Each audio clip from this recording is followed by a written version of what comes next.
Okay, the writing a rule for each sequence, you just have to give the next three terms. Now, if you're one of those people that sees patterns, this writing the rule is the hard part, but finding the next three terms is the easier part, honestly. But let's talk about what to do. So I've got 4, 11, 32, 95, and 284, and it keeps on going. That's, again, an infinite sequence, as it says, dot, dot, dot. So how are we going to figure out what's going on? So I'm going to kind of think about, how do I get to 11 from 4? Well, I can add 7, right? How do I get from 11 to 32? I would add 21.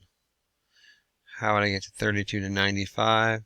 That's 63. If I keep going, this should be, what, 189? Okay, so on and so on and so on and so on.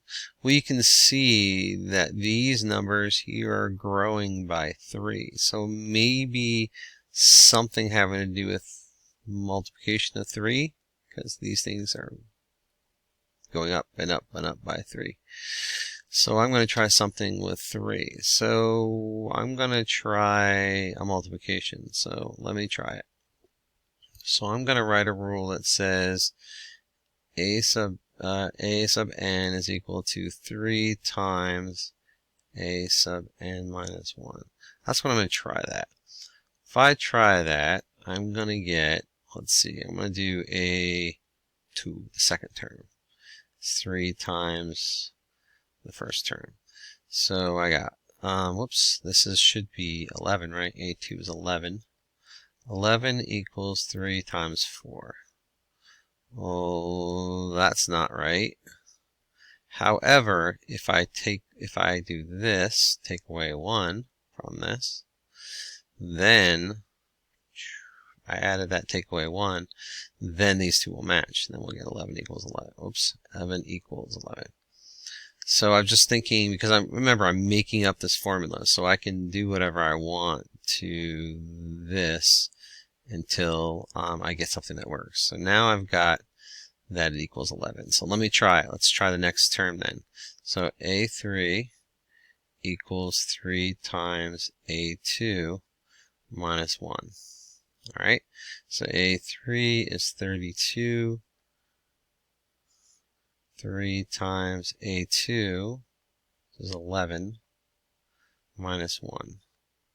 3 times 11 is 33 minus 1, 32. That's good. And just to be safe, I'm going to do it one more time. A4 is equal to 3 times A, 3 times A, and I write a 3. Wow. 3 times A3 minus 1. A4, we don't know. Yes, we do. Duh. A4 is 95. 3 times A3, which is 32, minus 1. 3 times 32 is 96 minus 1. Hey, that was good. Alright, so I can follow this rule. Now I've got to find the next 3 terms. So this is 1, 2, 3, 4, 5. I need A6 and A7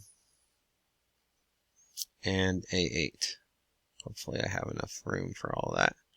Okay, so A6 is 3 times A5 minus 1.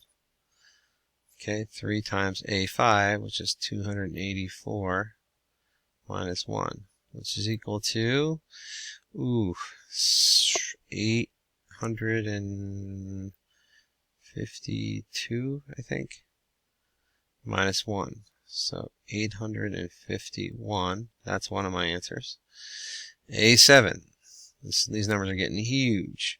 So this is 3 times A6 minus 1. So 3 times 851 minus 1. So that is 2,553 minus 1, which is 2,552. That's the next term.